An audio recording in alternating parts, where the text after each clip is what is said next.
The following program was produced by an independent community producer. The opinions expressed do not necessarily reflect those of the ECAT staff or board of directors.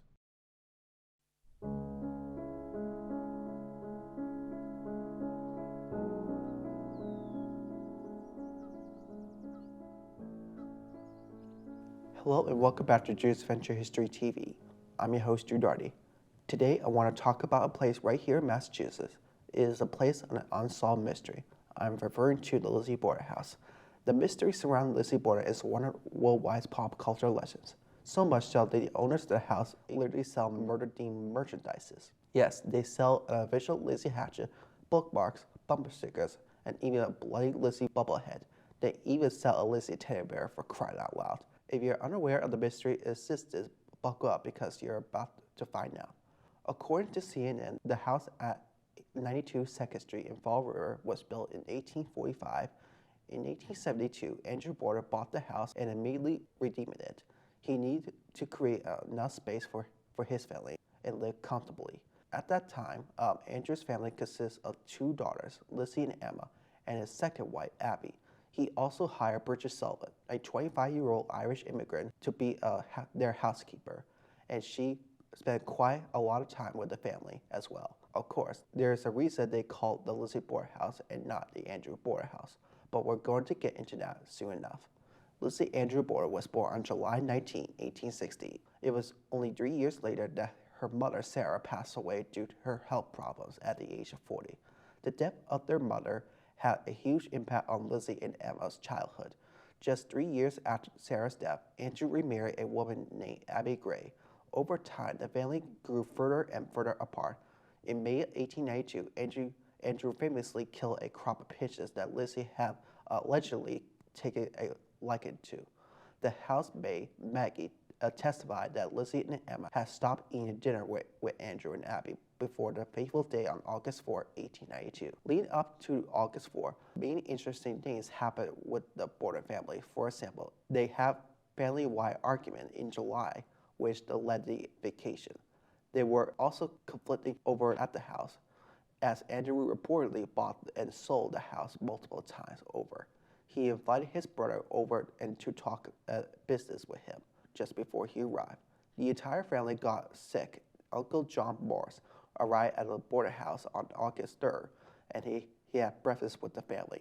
On the morning of August 4th, by the afternoon, Andrew and Abby were killed. What we are about to talk about is a graphic, so be warned. Andrew and his brother John spoke for about an hour before John left to go to run some errands around 8:48 a.m. Andrew then left for his morning walk just after 9 a.m. It has been determined that Abby's death took place between the times of 9 and 10:30 a.m. upstairs in the guest room. She was busy making the bed, which is interesting considering that there has been a housemaid that she was supposed to do that. She was struck in the side of the head 17 times in the back of the head. Around 10:30 a.m., Andrew returned from his walk. Maggie testified that she let Andrew into the house and helped him remove his boots before he lay down to take his fateful nap. She said she was resting in her room upstairs in the attic around 11:10 a.m. when she heard Lizzie call for help. Andrew's body had been mutilated with a hatchet. The police arrived, found both bodies, and immediately began asking questions. Meanwhile, Lizzie immediately began contradicting herself. She reported being in multiple places at the same time of the crime, and that she heard multiple different things. One would expect someone who just lost their parents in a terrible tragedy to slip up a bit. But strange things that Lizzie was reported to be very calm. She was never checked for blood. The police went downstairs and found 2 hatchets, 2 axes, and a broken hatchet head. The same night on August 4th, Lizzie, Emma, their friend named Alice Russell, as well as their Uncle John and Maggie slept in the house with the police stationed around the house. And an officer reported seeing Lizzie enter the basement with Alice. After they left, Lizzie returned alone and was seen bent over the sink, but no one was sure exactly what she was doing. The next day, police searched the house, further confiscating the broken hatchet head. The marshal and the mayor informed Lizzie that she was a suspect in the murders. On August 7, Alice walked in Lizzie's buried dress. She said it was because the dress was covered in paint, but we'll never truly know. The inquest began on August 8. Lizzie was given morphine before this. They behaved strangely throughout the questioning. She continued to contradict herself.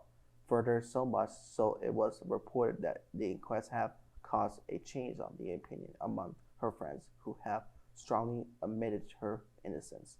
Lizzie's trial started on June 5, 1893, just 5 days before this another brutal axe murder took place in Fall River, which could have swayed her minds of the jury, heavily taking a point, including broken hatchet, Lizzie's actual whereabouts, and the dress as well. 15 days later, the jury came to the conclusion that Lizzie Borden was acquitted of the murders of her parents. Leaving a courthouse, Lizzie told reporters she was the happiest woman in the world. At the end of the day, this is a legend after all. Even though Lizzie was arrested, her charges were dropped, and no one was found guilty for the murders of Andrew and Abby Borden. In all honesty, there isn't that much evidence to suggest that those pictures really were Lizzie's, or does she care about them at all. Not to mention, there is no evidence pointing towards the actual love relationship between Lizzie and Maggie. There was a theory that in the 1980s, and it was actually featured in the 2018 feature film, Lizzie. I hope you all enjoyed this episode of Jules Adventure History TV. I will see you all next week. Thank you.